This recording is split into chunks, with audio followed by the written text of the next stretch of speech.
ناظرین کرام، ہر جاندار کو موت کا مزہ چکھنا ہے اور اس دنیا کو چھوڑ کر جانا ایک ایسی سچائی ہے جس سے کوئی بھی انکار نہیں کر سکتا۔ لیکن کیا آپ نے کبھی سوچا ہے کہ موت کے عین وقت پر انسان کے جسم سے روح کیسے نکلتی ہے؟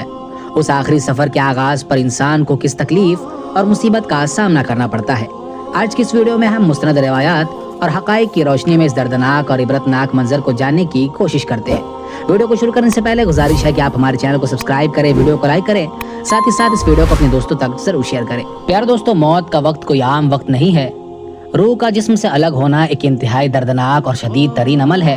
اس وقت کو سکرات موت یعنی موت کی بے ہوشی کہا جاتا ہے۔ ہمارے پیارے نبی حضرت محمد صلی اللہ تعالی علیہ وسلم پر بھی جب وفات کا وقت آیا تو آپ کے پاس پانی کا ایک پیالہ رکھا تھا۔ آپ اس میں ہاتھ ڈالتے اور اپنے چہرے مبارک پر پانی ملتے اور فرماتے، اللہ کے سوا کوئی معبود نہیں، بے شک موت کے وقت بڑی سختیاں ہیں۔ روایت میں آتا ہے کہ موت کی سختی اتنی شدید ہوتی ہے جیسے کسی زندہ آدمی کی کھال اتار دی جاتی ہو، یا جیسے کسی کے جسم پر سینکڑوں تلوار سے ایک ساتھ وار کیا جا رہا ہو۔ جب روح نکلنے کا وقت آتا ہے تو انسان کے اعضاء ایک ایک کر کے بے جان ہونے لگتے ہیں۔ سب سے پہلے پاؤں ٹھنڈے ہوتے ہیں، پھر پنڈلیاں آپس میں لپٹنے لگتی ہے اور آہستہ آہستہ یہ سردی اور موت کا اثر اوپر دل کی طرف بڑھتا ہے۔ انسان بولنے کی طاقت کھو دیتا ہے۔ پیاس کی ایسی شدت ہوتی ہے کہ اگر دنیا کے سارے سمندر بھی پلا دیے جائیں تو اس کی پیاس نہ بجھے۔ وہ اپنے سامنے اپنے عزیزوں کو روتا ہوا دیکھتا ہے لیکن تڑپنے کے باوجود بھی کچھ نہیں کر پاتا۔ روح جسم کے ہر حصے، ہر خیلے اور ہر جوڑ سے انتہائی طاقت اور کھچاؤ کے ساتھ الگ کی جا رہی ہوتی ہے۔ لیکن دوستو، اگر نیک لوگوں کی روح نکلے تو کیا ہوتا ہے؟ یقیناً اللہ کے فرمادار بندوں کے لیے یہ معاملہ بالکل الگ اور پرسکون ہوتا ہے۔ حدیث پاک کا مفہوم ہے کہ جب کسی مومن اور صالح انسان کی موت کا وقت آتا ہے تو آسمان سے سفید اور چمکدار چہروں والے فرشتے نازل ہوتے ہیں۔ ان کے چہرے سورج کی طرح چمک رہے ہوتے ہیں۔ ان کے پاس جنت کی ریشمی کفن اور جنت کی خوشبو ہوتی ہے۔ وہ اس مرنے والے شخص کے سامنے صف باندھ کر بیٹھ جاتے ہیں۔ پھر ملک الموت تشریف لے آتے ہیں اور اس کے سرہانے بیٹھ کر انتہائی محبت اور نرمی سے پکارتے ہیں، اے اطمینان والی روح، اپنے رب کی مغفرت اور اس کی رضا کی طرف نکل چل۔ یہ سنتے ہی نیک انسان کی روح جسم سے انتہائی نرمی اور آسانی سے پھسل کر باہر آ جاتی ہے، جیسے کسی برتن یا مشکیزے سے پانی کا قطرہ گرتا ہے۔ فرشتوں کو دیکھ کر اور جنت کے مناظر سامنے پا کر مومن کا خوف ختم ہو جاتا ہے اور موت کی سختی اس کے لیے ایک پرسکون نیند کی طرح بن جاتی ہے۔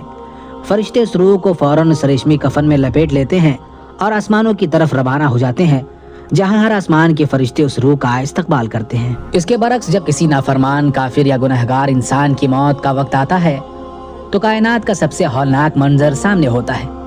آسمان سے سیاہ چہروں والے غضبناک فرشتے نازل ہوتے ہیں جن کے پاس جہنم کا سخت اور بدبودار کپڑا ہوتا ہے۔ وہ اس گنہگار کے سامنے بیٹھ جاتے ہیں۔ پھر ملک الموت آتے ہیں اور انتہائی غصے اور کڑک آواز میں پکارتے ہیں، خبیث روح، اپنے رب کی غضب اور اس کی ناراضگی کی طرف چل۔ یہ ہولناک آواز سن کر روح خوف کے مارے جسم کے اندر پٹھوں اور ہڈیوں میں چھپنے کی کوشش کرتی ہے۔ تب ملک الموت اسے سختی، بے دردی اور شدت سے کھینچتے ہیں، جیسے کسی گیلے اون یا کپڑے میں سے بہت ساری شاخوں والی خاردار تاروں کو زبردستی اور جھٹکے سے کھینچا جائے۔ جب وہ تار کھینچا جاتا ہے تو اپنے ساتھ اون کے ریشے توڑ لاتا ہے۔ بالکل اسی طرح گناہگار کی روح نکلتے وقت اس کے ایک ایک رگ اور بوٹی تڑپ اٹھتی ہے۔ اس کھچاؤ کی وجہ سے انسان کے جسم کا ایک ایک حصہ درد سے چیخ اٹھتا ہے، اس کی آنکھیں پتھرا جاتی ہے، لیکن افسوس کی دنیا والے اس کی اندرونی چیخ اور تکلیف کو دیکھ اور سن نہیں پاتے۔ جسم کے نچلے حصے سے کھینچتی ہوئی جب روح اوپر کی طرف آتی ہے اور حلق کی طرف پہنچ جاتی ہے تو اس آخری کیفیت کو غرغرہ کہتے ہیں۔ قرآن مجید میں اللہ پاک فرماتا ہے، ہرگز نہیں جب روح گلے کی ہڈی تک پہنچ جائے۔ یہ وہ نازک ترین اور آخری لمحہ ہے جہاں پہنچ کر انسان کے لیے توبہ کا دروازہ ہمیشہ کے لیے بند کر دیا جاتا ہے۔ اس وقت انسان پر سے غیب کے تمام پردے ہٹا دیے جاتے ہیں۔ وہ فرشتوں کو اپنی ان ظاہری آنکھوں سے دیکھ لیتا ہے اور اسے اپنا اگلا ٹھکانہ جنت یا جہنم صاف نظر آنے لگتا ہے۔ فرعون نے بھی اس وقت توبہ کرنی چاہی تھی، لیکن اللہ تعالیٰ نے اس کی توبہ کو مسترد کر دیا کیونکہ وہ وقت ختم ہو چکا تھا۔ ناظرین کرام، روح کے نکلنے کی یہ سختی اور یہ مصیبت ہم سب میں سے ہر ایک پر آنے والی ہے۔ یہ ویڈیو صرف ایک کہانی نہیں بلکہ ہم سب کا مستقبل ہے جو ایک نہ ایک دن سچ ہو کر رہے گا۔ یہ عارضی زندگی تو گزر جائے گی لیکن اصل کامیابی اس آخری سفر کی تیاری میں ہے۔ خوش نصیب ہے وہ شخص جو دنیا کی غفلت سے جاگتے ہیں، اپنے گناہوں سے سچی توبہ کرتے ہیں اور اپنے اعمال کو درست کرتے ہیں تاکہ ان کا آخری وقت آسان ہو۔ اللہ پاک سے دعا ہے کہ وہ ہمیں موت کی سختیوں سے بچائے، نیک اعمال کی توفیق دے اور ہمارا خاتمہ ایمان پر فرمائے۔ اس ویڈیو کے بارے میں آپ کی کیا رائے ہے کمنٹ سیکشن میں ضرور بتائیں۔ ویڈیو پسند آنے کی صورت میں چینل کو سبسکرائب کر کے بیل آئیکن کو پریس کر دے تاکہ ہر آنے والی ویڈیو کی نوٹیفیکیشن سب سے پہلے آپ تک پہنچے۔